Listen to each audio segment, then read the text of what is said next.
Hello, this is Mr. Ellis. I would like to continue our video lectures with the if statement. If statement is a decision structure. A decision structure helps us break the sequence of execution. In this case, the if statement offers two paths that you can go by.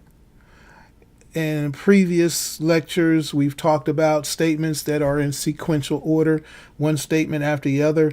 There was no way to break the sequence. The if statement provides a way to find an alternate path. Okay. A decision structure is based upon a comparison. This comparison is known as the condition. The condition is either true or false. And it dictates, whether true or false, some action to be taken based upon the evaluation of that condition. We use operators, which you are familiar with. I'm going to go over conditional operators. We see here equals, equal to, is two assignment characters. The equal sign, when used singular, is an assignment. Places a value in a variable. When you see two, it is a comparison. Greater than, less than, greater than equal to, less than equal to, and finally, not equal to. I've made some assignments to variables so we can use them in conditions. I've said that A is equal to 5, B is equal to 8, C is equal to 20, and I've assigned a Boolean value of true to my flag. An if statement has a condition in its signature. A is equal to 5 is the condition. The basic if statement will execute the print statement if the condition evaluates to true.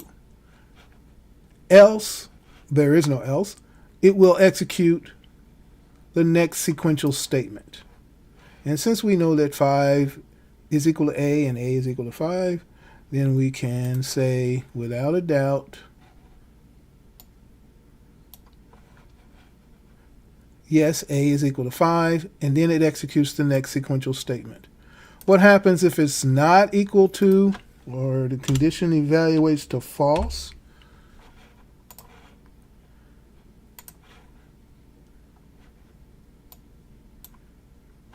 It then says next sequential statement. It bypasses the print statement and goes straight to the next sequential statement. To provide an alternate statement to be executed when the condition is false, I will use the else node. The else node is executed when the condition evaluates to false. So now we have two paths that we can go by. If it's true, we execute the if block. If it's false, we execute the else block. In this case, it is true. I want to make it false and run it so that I can show you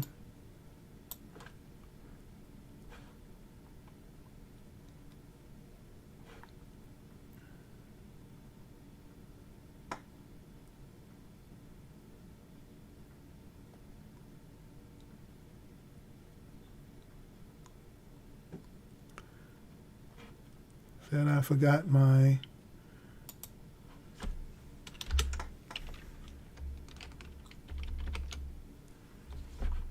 condition there. Open, close, close.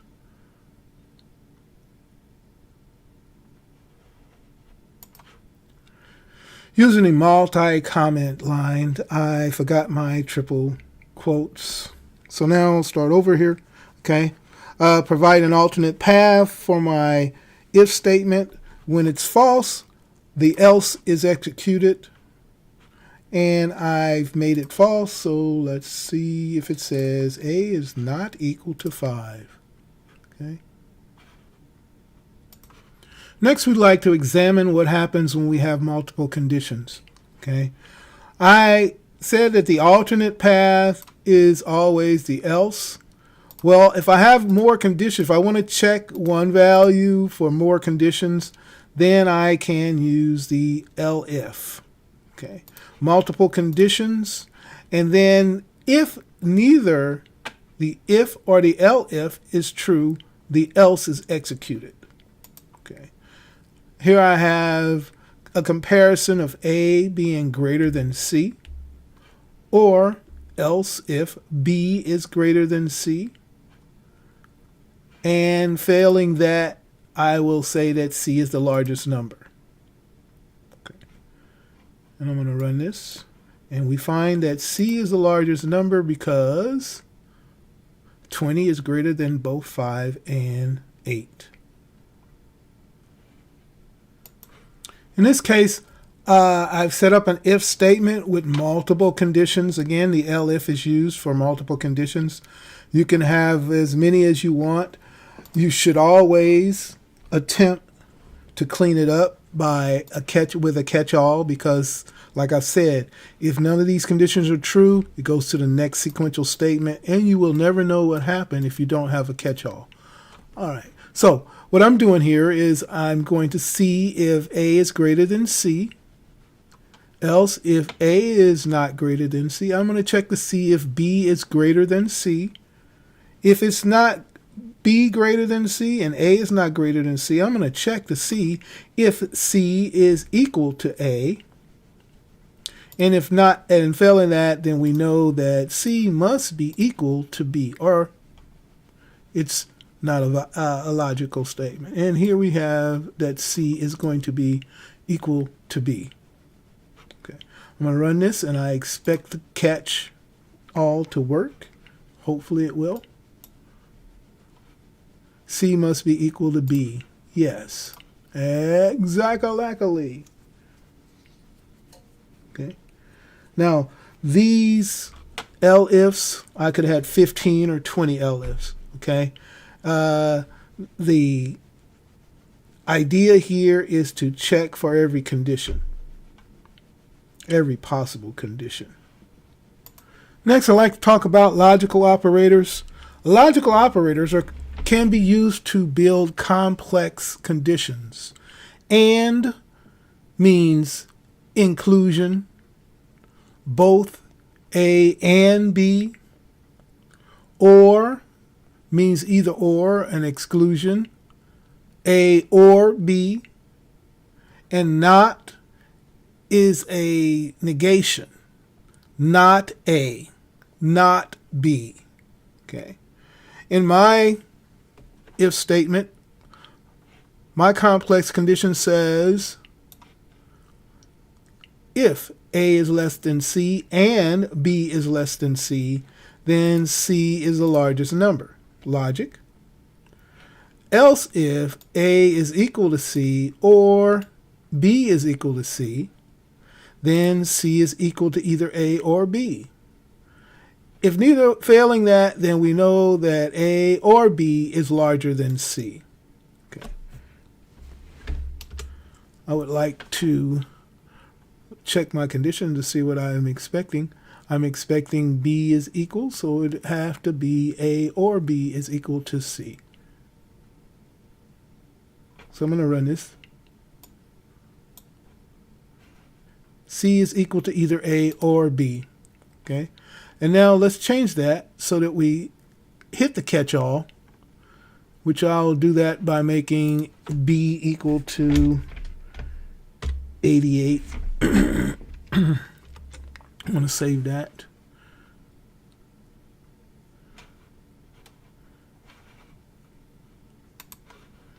And run it. And then we see either A or B is larger than C, which is the catch-all. I have one more thing I would like to talk about, and that is my Boolean. As you can see, flag is equal to true. True is a condition that results when a condition evaluates to true. True is the value that results when a condition evaluates to true. So when I have flag equal true, I can make a statement that will evaluate my flag and act accordingly. Okay.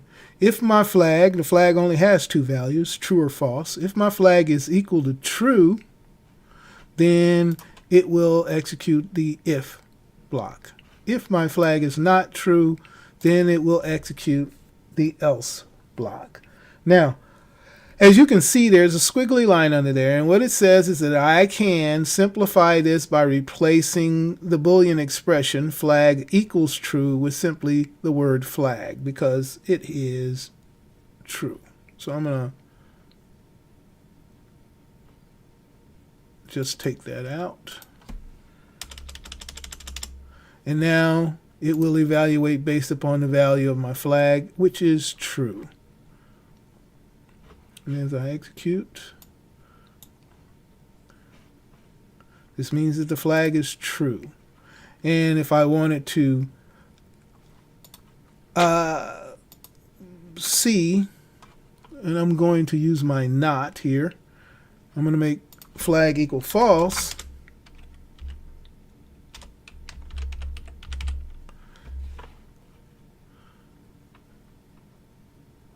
And it will execute the else. Okay. Now, I want to put not flag here. Okay. And what that means is if my flag is false, then it should execute the flag is not true. Okay. And it will the flag is true. Okay, now I should get not true. Okay, because I have flag set to false, I should get not true, and I should get not true.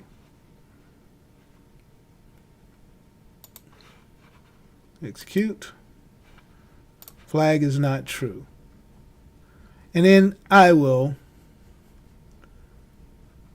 go here and change it so that I now look to see if it's not false, which is true. I will get now, this means that the flag is true. Okay. This has been Mr. Ellis examining the if statement and condition block in the if statement